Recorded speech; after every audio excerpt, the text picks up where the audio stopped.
Assalamualaikum warahmatullahi wabarakatuh. Hello everyone, how are you today? I hope you're doing fine. Okay, first, let me introduce myself.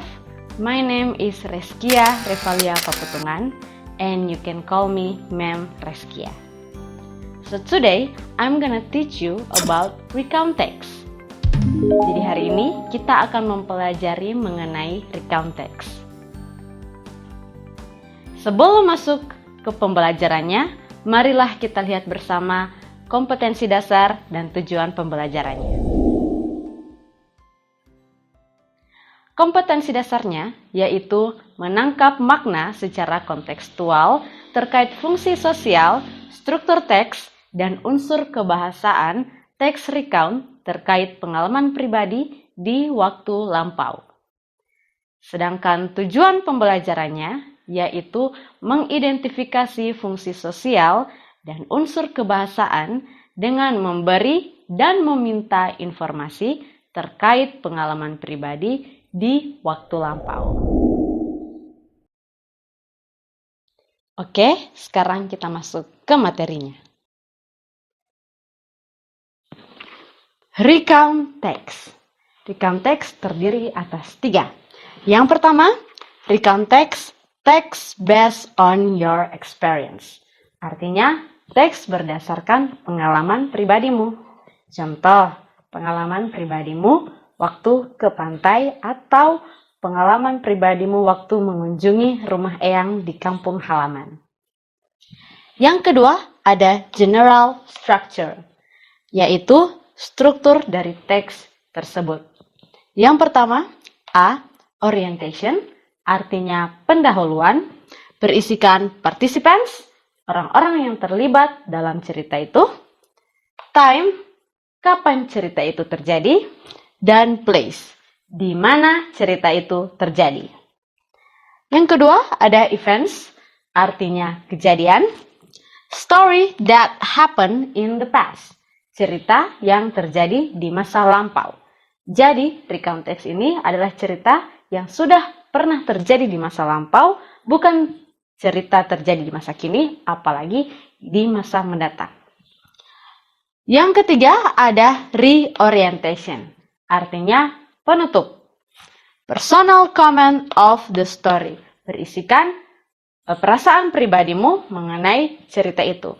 Contohnya, it was a fun holiday, artinya itu adalah liburan yang menyenangkan.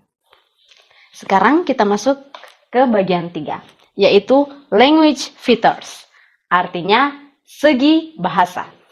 Yang pertama ada participants, artinya orang-orang yang terlibat di dalam ceritamu. Di sini ada I, artinya saya. My family, artinya keluarga saya. My friend, artinya teman saya. My brother, artinya saudara laki-laki saya, etc. dan sebagainya. Yang kedua, ada chronological events, artinya kejadian dengan urutan yang benar. Di sini ada first, artinya pertama-tama, second, artinya kedua, after that, artinya setelah itu, finally, artinya akhirnya, etc. dan sebagainya. Yang ketiga, simple past tense, terdiri atas 2. Yang pertama, nominal, berisikan was atau were sebagai penanda bahwa kalimat ini sudah terjadi di masa lalu. Contohnya, I was at the beach, artinya saya berada di pantai. Yang kedua, verbal, berisikan verb to atau kata kerja bentuk 2. Contohnya, I went with my family, artinya saya pergi bersama keluarga saya. Verb to di sini adalah went, dari verb one, go, artinya pergi. Nah, sekarang kita masuk ke contoh. Di cerita ini terdapat 3 paragraf dan dibagi menjadi orientation, events, dan reorientation. Dalam orientation ada participants, yaitu my family, artinya keluarga saya.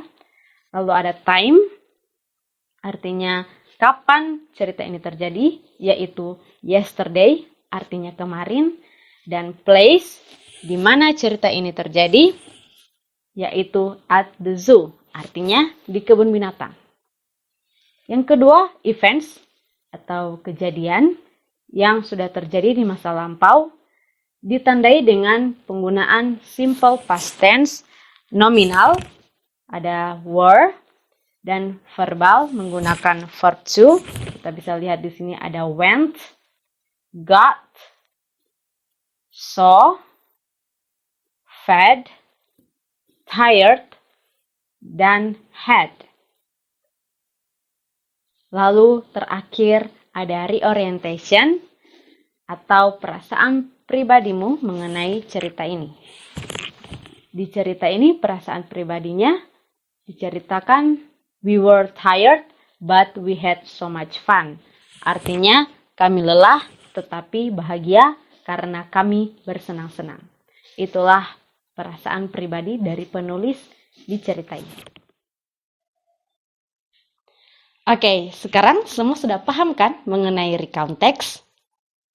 Kesimpulan dari recount text adalah menceritakan tentang pengalaman seseorang dengan tujuan untuk menghibur pembaca dan memberikan informasi kepada pembaca. Oke, that's it for today's learning. Demikianlah pembelajaran kita hari ini. Bagi kalian yang sudah menonton video ini dari awal hingga selesai, wajib meninggalkan komentar di bawah video ini dengan menulis nama lengkap kalian dan emoji thumbs up. Jangan lupa ya, tulis nama lengkap kalian dan emoji thumbs up sebagai bukti bahwa kalian sudah menonton video ini dari awal hingga selesai. Okay everyone, thank you for watching. Stay safe, stay home.